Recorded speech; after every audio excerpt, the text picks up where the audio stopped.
It's been a while since we've spoken to this man, former NFL executive. He now hosts the Lombardi Line on VSiN, the GM Shuffle Pod also on VSiN, and has the Daily Coach newsletter for you all. He is at M Lombardi NFL on the Mercedes-Benz Vans phone line. Our friend Michael Lombardi. How you doing, Lombo? Rich, I am doing great. Good to be back with you again. Hope all is well. Let's hope this football season is as good as every last one that you've been part of, we've been part of, and it sure looks to be the case right now.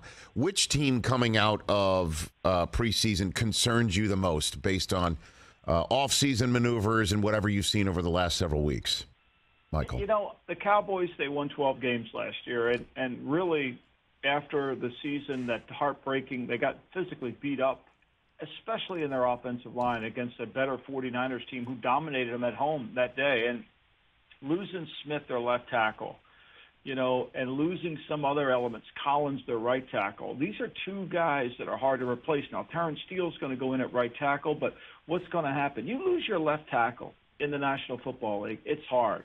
It's one of the things the Rams kind of overcame last year when Whitworth went down. Noteboom played well.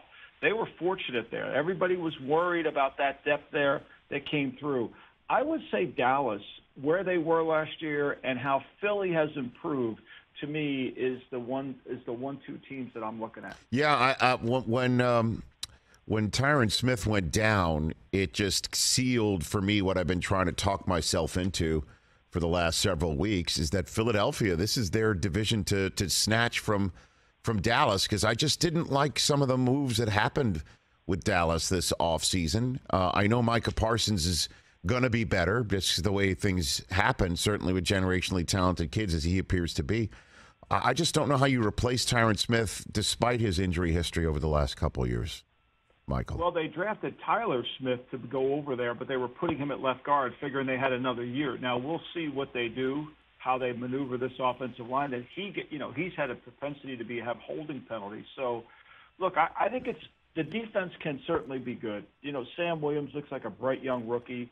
I think with Lawrence and some of the other players, Fowler that they signed to replace Randy Gregory, they have a way to be better defensively. But offensively is the biggest concern for me, because they need to have a way to run the football effectively. They don't want Dak throwing it 45, 50 times. I think what they'll do, Rich, is move Pollard as a slot receiver. He'll replace CeeDee Lamb. They'll move Lamb outside to replace Amari Cooper. Hopefully they get Michael Gallup back as they go, and the Jalen Tolberts and Noah Browns, those guys have to take a giant Mother May I step forward. And they're going to have to figure all that stuff out against the Tampa Bay Buccaneers and Tom Brady on the first Sunday night of the season in front of the whole country. We'll talk about a difficult spot to work out the kinks. What is your sense of things with the Buccaneers? Brady being back, he had a little cup of coffee, but there's a lot of issues right there in front of him. What are your 2 cents on that, Mike Lombardi? Well, like you said, Rich, when you have a lot of stuff going on in your life, it's challenging as we get older. Right. It's the age thing that gets us. Although he's undefeated against Father Time. Let's be clear here. He's the only one who's been able to so far Father Time in the eye. But I think the offensive line's got to concern him. I think that Godwin not being 100% healthy has to concern him. And they're going to have to ride their defense a little bit earlier in the season as their offense kind of gets together. In the Indianapolis game, watching the tape of him, he looks like he's 35. When I went to the Patriots in 14, and I watched the tape the other day of him against Indianapolis, he looked the same. I mean, he doesn't age. He's an ageless wonder. He's found that cocoon that Ron Howard wrote the movie about. I don't know where it is, but Tom has found it. And so it's great. And I think their defense has got to do the one that carry the work. I think missing Gronk, O.J. Howard never manifested himself to the player that they hope. Can Cameron Brate, Kyle Rudolph, are they going to be able to step up and fill that void? There's a lot of moving pieces in Tampa. And I think Todd Bowles is a really good coach. And I think he'll prove to be a better head coach than he was with the Jets. But I think the first month of September is going to be a little sorting out. The GM Shuffle podcast and the Lombardi Line, both from VSiN and Michael Lombardi here on the Rich Eisen Show. You've served him over many years, Michael, I don't know if you're aware, as my Belichick whisperer in many different ways. What is your sense of what's going on with the New England Patriots right now? Michael? Well, I think they're in a transitionary state. I think when Josh McDaniels left and Tom Brady is now gone and all the voluminous of the offense that they had with them has kind of left, and now they have to find their own identity with, I think, the head coach having to take over and really become the focal point of what they want to do offensively as Joe Judge and Matt Patricia transition to the other side of the ball, or for Joe Judge's case, from the kicking game. So I think it's a work in progress. I think Mac Jones is really talented. I think Mac Jones is kind of one of those players that looks like he's improved his body, improved his arm, and they've got enough talent offensively to move the football effectively. They haven't done it well in the preseason. I think it's deeper than who calls the plays. I think it's about the design, but more than the design, I think it's about the fundamentals and the details that I don't think they've ironed out. And I'm pretty sure, knowing Bill as well as I do, he's going to get that worked out. Well, and I mean, once he does, yeah, and they get comfortable, I think they can improve offensively. So why do all the changes or undertake all the changes that Belichick has undertaken and not put all of the offense with those changes at a very important moment, a cross-section of Mac Jones's career, year two, that year one to year two leap? Why would Belichick do that and not place the offense in the hands of somebody who is an old hand? I mean, he's known people for decades. Why wouldn't he do that with somebody who's done it before? Right. That's never really been what he's done. I mean, that's never been his modus operandi. I mean, when he's transitioned from coordinators, it's always been someone that he's developed from within. And when Josh left, there really wasn't anybody that he felt like he could. Josh took other people with him to the Raiders, and so I think he had to kind of manage this from bringing somebody from the outside in to run their system has never been part of the Belichickian philosophy. It's going to be how he wants to run the game. Now, I think ultimately that's going to have to develop, and certainly from Judge and Patricia's standpoint, they're going to have to catch up rather quickly. But he is the best coach in football, and he's going to have to exert himself on the offense. Michael Lombardi here on the Rich Eisen Show. I've been saying it since they got Chandler Jones and Devontae Adams in the span of about a week. I think with McDaniels going to Vegas, I like the Raiders in the AFC West. I'm kind of standing in a very thin crowd. Michael, talk me out of it or tell me I'm right. You go for it. Well, for full disclosure, my son's the offensive coordinator, so my heart's with the Raiders and my heart's with your prediction. But I do love what they've done. I think Derek Carr with Gruden really improved. When Gruden went in there, Carr didn't throw the ball down the field. Over the 3 seasons that Gruden had Carr, he got him to throw down the field. I think he's going to embrace. And I was at practice last week, Rich, watching the Raiders and the Patriots, and I could feel the energy from the offensive players towards McDaniels' offense. And we know McDaniels can run an offense, and I think people tend to go back to his experience in Denver. I didn't get that experience on that practice field. I think all the players are buying in for what McDaniels is selling at the Las Vegas Raiders. And with the skill that they have, Darren Waller, when he gets back on the field, and I fully expect him to be back there week one, is an outstanding player. He's a unique talent to go along with Adams and Hunter Renfrow. Think about Hunter Renfrow. Last year, 82% of the time when the ball was thrown to Hunter Renfrow, he made the catch. The best in the National Football League, even better than Cooper Kupp. So they've got skill players. Josh Jacobs can run. I think the key for the Raiders to fulfill your prediction is simply this.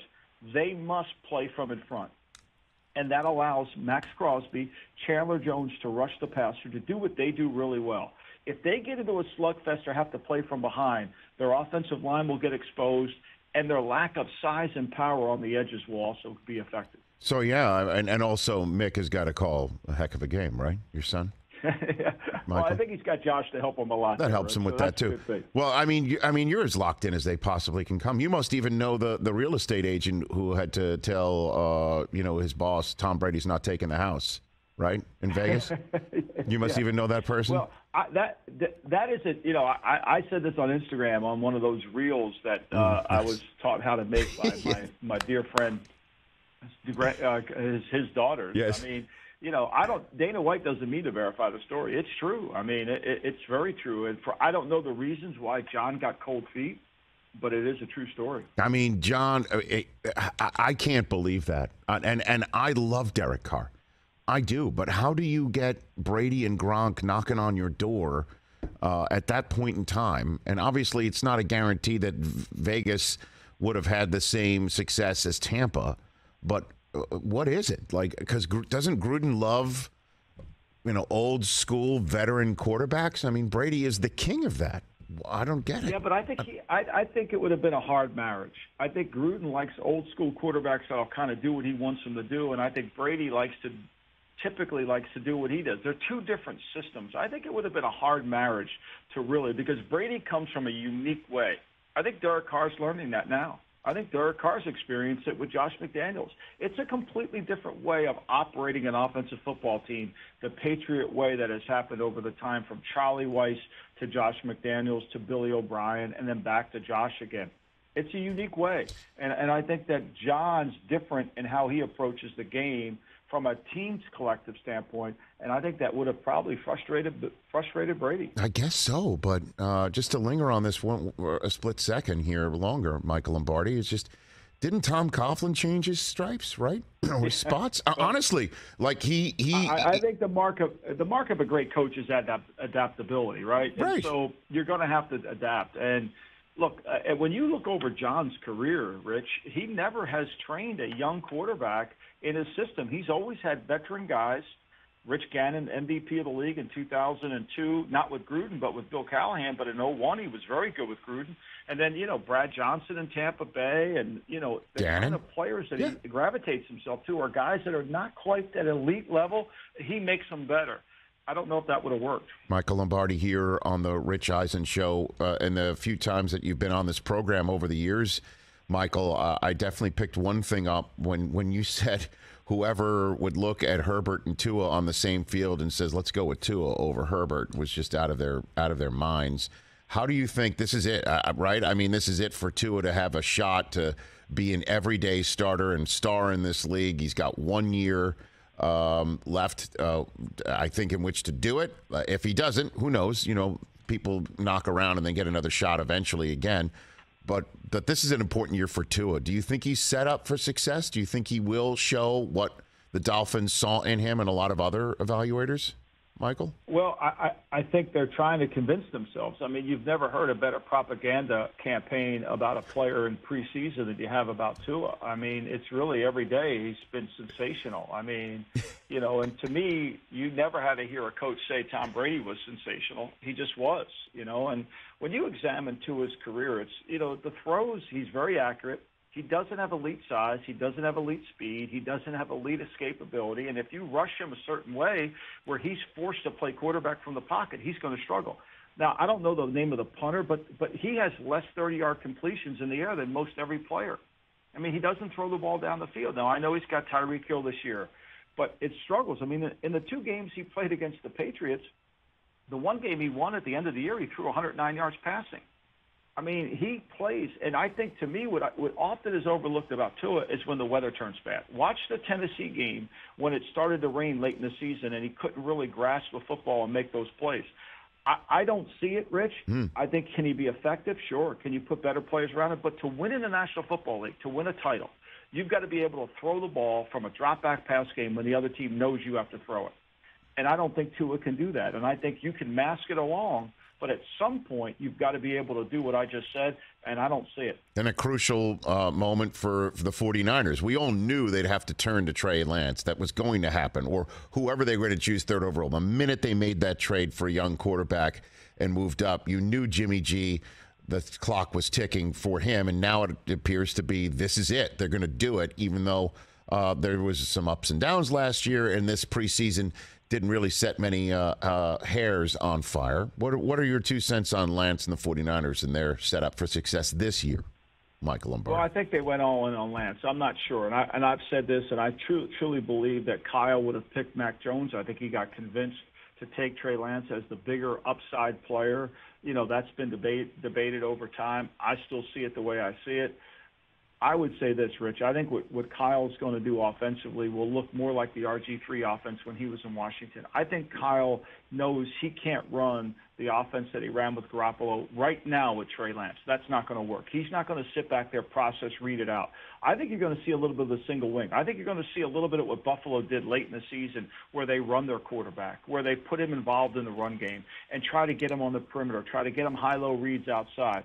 I think if I'm Chicago and Matt Eberflus getting ready to play the 49ers, I'm concerned about, I don't know what the game plan is going to be. But I will say this, you can count on Lance being able to be involved in that run game. I think he'll carry it more than 10 times in that game. I think that's Kyle knows. The best chance he has to win is play great defense, run the ball, include the quarterback in the run game, and don't turn it over. Before I ask you your Super Bowl prediction, I would be remiss if I didn't ask somebody who spent time in Cleveland, a considerable time in Cleveland, what you think of the Browns and the last several weeks, months, with their acquisition of Deshaun Watson and then the Deshaun Watson suspension, and what this team looks like this year and moving forward. I'll give you the whole enchilada to comment on, Michael Lombardi. Well, I mean, look, I was a huge Deshaun Watson fan coming out of Clemson. In fact, I was standing on the table that the Browns should draft him at the 12th pick, that they traded to the Houston Texans for Houston to pick Watson. And clearly that character assessment that I had at that current time hasn't looked correct at this point. And to me, to do what they did, to guarantee his full contract after the offseason and the past performance that he had, to me, I think was uncalled for. I think it really didn't set a very good precedent for the National Football League or for the other teams. And now that he's been suspended for 11 games, I think they're in the worst spot they could be. If I were the general manager in Cleveland, I would trade for Garoppolo because he runs the same offense in Cleveland as they run in San Francisco. It's the Gary Kubiak, Mike Shanahan version of the West Coast. I would put him in that place and try to win games, get a compensatory pick for him when he becomes a free agent, and then rebrand ourselves with Watson. I think, look, the Browns have not handled this correctly. I think the press conference after the suspension was announced wasn't very well done. I don't think it was well characterized by the owner, by anybody in the building. And I think, to me, the messaging that needs to occur moving forward is Watson needs to reengage. He needs to prove that all this great positive qualities that people echoed in Clemson are actually true, and get into the community and do things to help his career, to rebrand him, to show what he truly is as a person. I think that needs to take forward. For a football team, look, I think Cleveland's good. I worry about Brissett. We drafted him when I was in New England. I think Jacoby's a wonderful person. I think he's a great leader. I think he struggles to be a starting quarterback over an extended period of time, whether it was in Indianapolis or Miami. I think it's a tough spot for the Browns.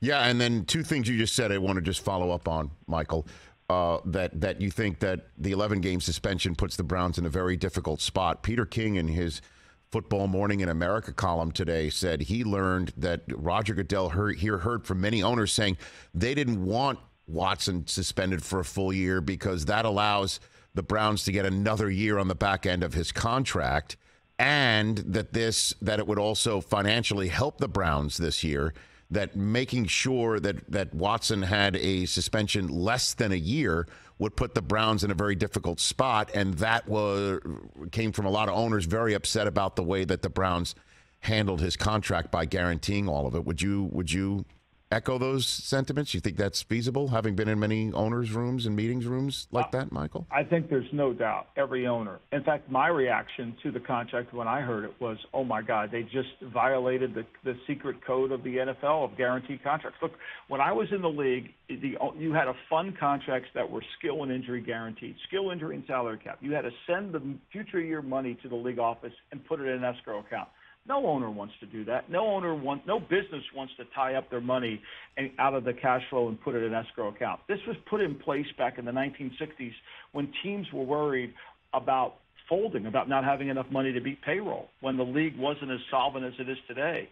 And for the Browns to do this, to break that ranks for the first time in the history of the league for a quarterback that was involved in this controversy, in this many civil suits, to me, had to make everybody unhappy. And I think, to me, what Peter King reported, I didn't read it this morning, but I think there has to be some validity to it. They're upset because now how do you handle Lamar's contract without fully guaranteeing it? How do you handle, when Justin Herbert's contract comes up without fully – every contract is predicated on the last contract. Russell Wilson's sitting in Denver saying, hey, I need a new deal. Okay, I've been a good soldier here. I know we got a new owner, but I'm going to need a new deal, and I'm going to need it buttoned up just like the Deshaun Watson's deal. Yeah, here we are. I mean, the Monday before Labor Day weekend, so we're now less than 2 weeks to the beginning of the season. Lamar Jackson's still unsigned, and that might be the case. And then the Jimmy G mention you just had, that the Browns should acquire him. Don't you think the Niners are going to have to release him? Is that a game of cat and mouse that you think is going on? What suss out the Jimmy G scenario for us, because the cut day is right here, Michael. I reported this on my pod and do it on my show. I'm told reliably that Seattle is very interested in Jimmy G, and San Francisco knows that. And San Francisco doesn't want him to go there. They play in week 2. They really don't want to help Seattle out with their quarterback. Seattle's quarterback room is the worst in the league by far. I think everybody would agree with that. Maybe not Seattle, but most every team in the league would. And Garoppolo would go up there in the Shane Waldron offense, which is very similar to what Kyle runs. Remember, Waldron was in the Rams with Sean McVay, which is a byproduct of the Shanahan offense, and he would go up there and really lighten up their room. He would give them a future at quarterback. I don't think that's what the 49ers – they're hoping somebody else comes down the road. Now, John Lynch claims he has a trade partner.